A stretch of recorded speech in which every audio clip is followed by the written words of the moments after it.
Fluminense é avaliado em valor milionário, aporte de 250 milhões de reais ainda em 2025 e Mário Bittencourt como CEO da SAF. O jornalista traz detalhes do processo de transformação do Fluminense em um clube empresa. Além disso, negociação de atacante do Fluminense está muito próxima de ser concluída. A gente vai falar sobre tudo isso e muito mais nesse vídeo aqui, então desde já eu peço para você deixar o seu like, se inscrever aqui no canal, ativar o sininho para não perder nada. Depois da vinheta vamos falar e muito do Flusão.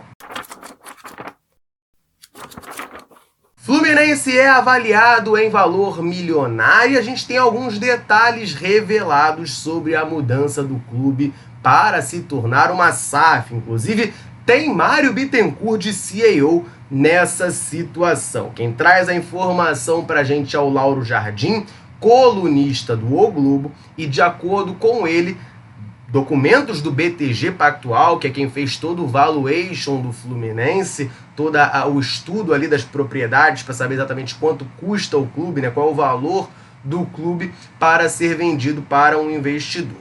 De acordo com essa informação, o Fluminense estaria vendendo aí 60% do seu departamento de futebol por um valor de 850 milhões de reais. Para a gente saber um pouquinho, ter uma noção de como funcionariam os aportes, que acho que é o que o torcedor tricolor mais se interessa para saber de fato quanto que o clube vai investir no futebol para ter times fortes. De acordo com o Lauro Jardim, teria um aporte ainda no ano de 2025 de 270 milhões de reais. Outros aportes seriam feitos em 26 e 27, o valor total é de 550 milhões de reais, sendo uma parcela maior em 2026 e uma menor um pouco em 2027. Lembrando que isso aí é o Fluminense vendendo 60% do seu futebol, ou seja, a SAF tricolor ficaria 40% com o associativo, que hoje detém 100%, e 60% com o novo investidor. Nesse projeto, o Mário Bittencourt seria o CEO da SAF do Fluminense. Ele teria um salário ali em torno de 250 mil reais e um contrato de 5 anos, com bônus para bons desempenhos nos campeonatos e a possibilidade de prorrogação por mais 5 temporadas. Repito, essa informação vem do Lauro Jardim, colunista do O Globo, que parece estar bastante informado sobre a situação da SAF do Fluminense. Ele vem trazendo frequentemente informações sobre o assunto.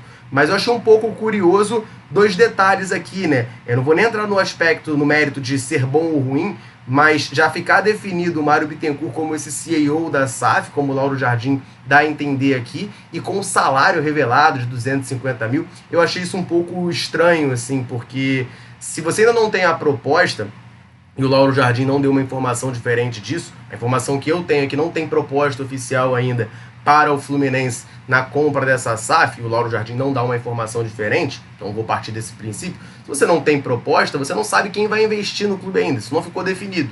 E, cara, quem vai ser o CEO do clube é uma decisão do novo dono.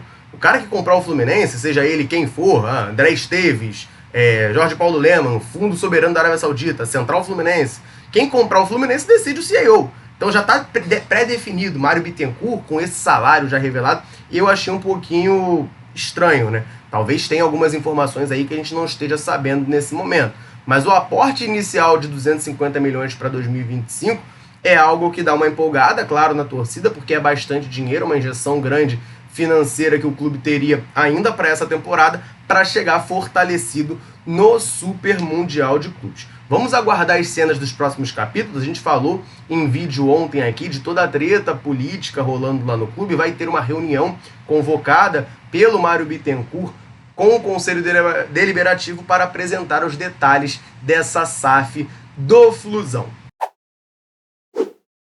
E tem informação importante referente à Conmebol, sobretudo na Copa Sul-Americana, importante para o Fluminense ficar de olho. A gente vai falar um pouquinho sobre isso. Só antes, deixa eu rapidinho aproveitar para dar uma moral para a galera tricolor sempre ligada aqui na Central, sempre nos dando aquela moral.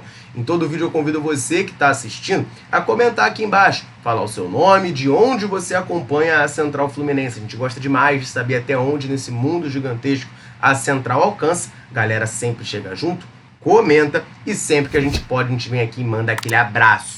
Nesse vídeo eu vou mandar um abraço pro Lauro Pereira, da Praia da Pipa, no Rio Grande do Norte, pro da Mata de Petrópolis, pro João Carlos de São Gonçalo, pro Elias aqui do Rio de Janeiro, Assis de Manaus, Amazonas, pro Jefferson de Iguaba Grande e também pro Nelson de Ceabra, na Bahia. Abração pra galera tricolor ligadinha na Central Fluminense, o convite mais do que reforçado.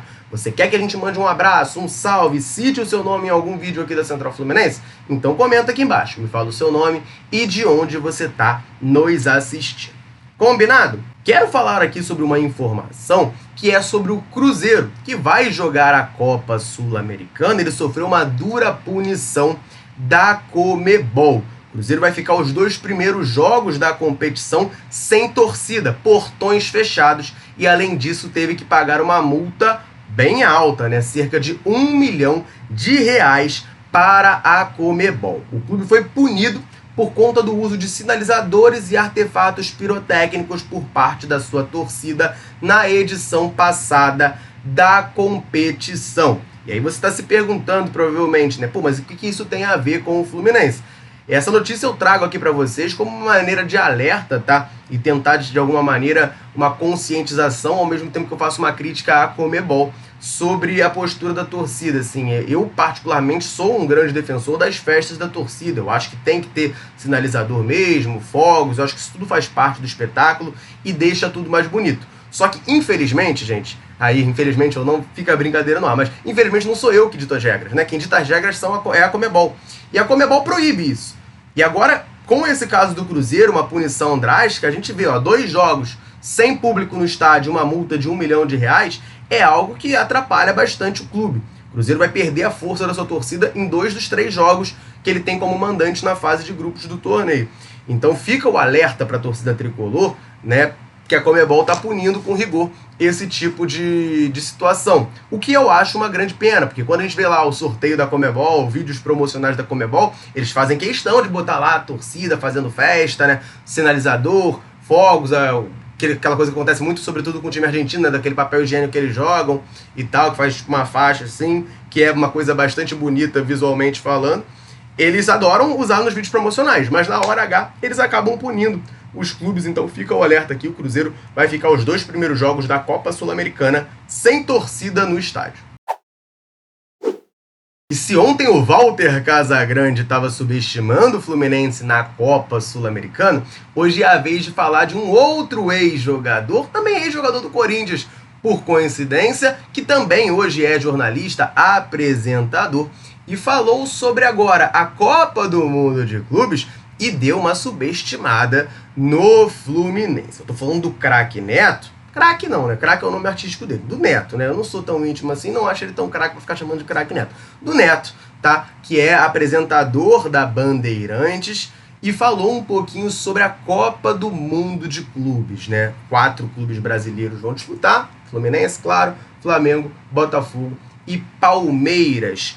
E aí o Neto fez uma previsão, vamos colocar dessa maneira, sobre o futuro das equipes no torneio. E ele disse o seguinte, abro aspas aqui: no Mundial de Clubes, só o Flamengo pode chegar mais longe.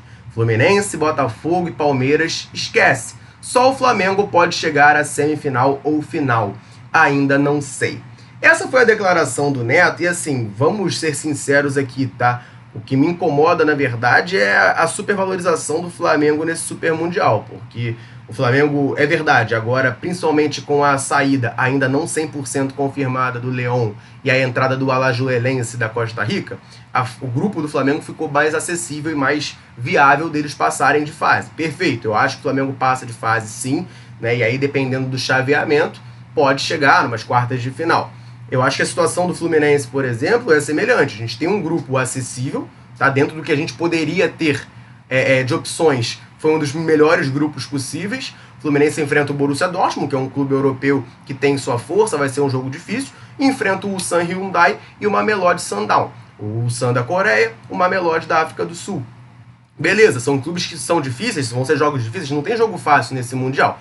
Mas poderiam ser adversários muito mais complicados, do que são, e o Fluminense tem condições sim, tá, de superá-los e conseguir uma classificação para a próxima fase. Nas oitavas, o Fluminense pode enfrentar, se passar em segundo, a Internazionale, mas pode haver um tropeço lá no grupo, talvez, sei lá, o River Plate passar em primeiro, tem o Monterrey disputando também, né?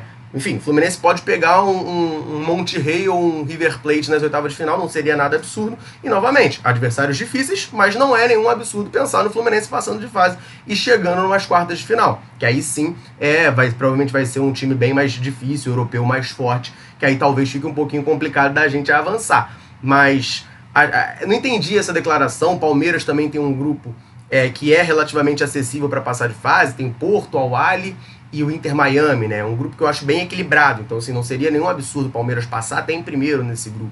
Então, não entendi essa análise do Neto de jogar o Flamengo como é o time que pode chegar mais longe para uma semifinal, uma final, e os outros esquecem, né? Como ele disse. O Botafogo, de fato, tem um grupo bem difícil, um grupo bem complicado, até porque ele caiu no pote 3.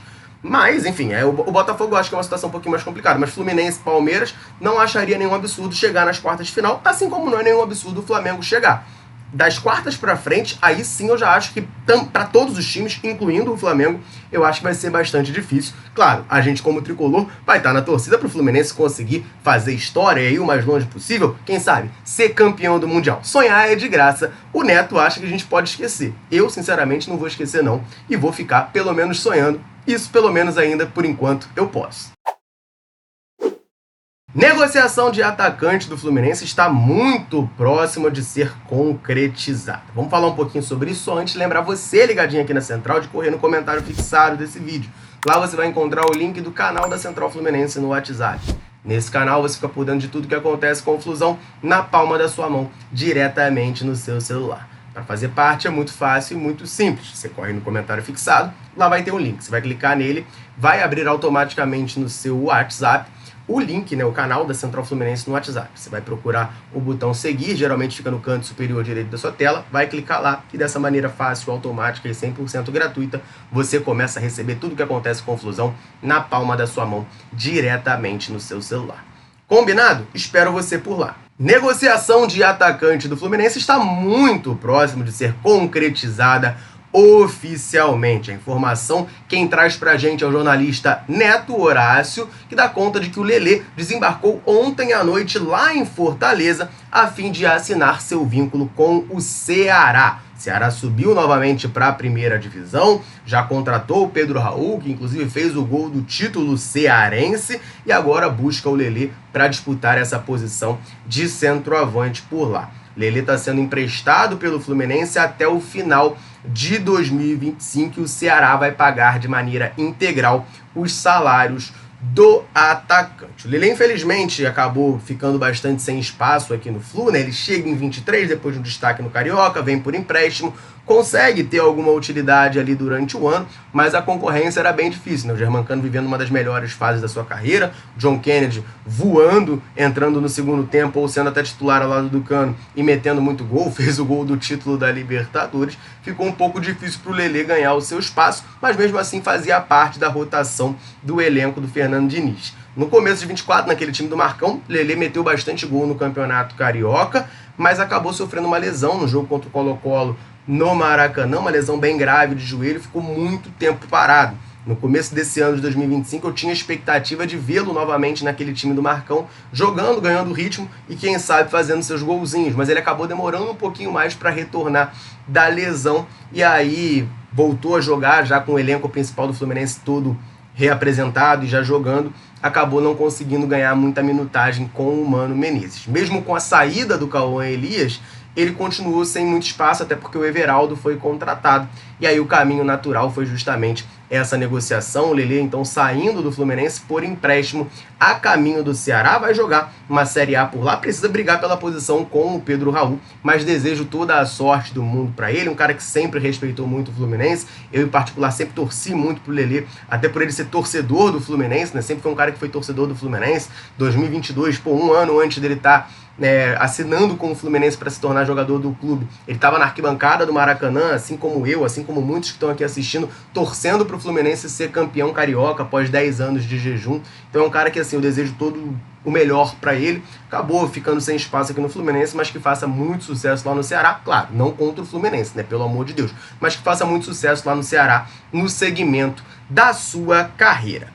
Torcedor tricolor, essas eram as informações que eu queria trazer para você nesse vídeo aqui. E agora eu deixo a pergunta: Lelê, vai fazer falta ao Fluminense? Comenta aqui embaixo pra gente trocar aquela ideia. Combinado? Vou ficando por aqui. Um abraço, saudações tricolores.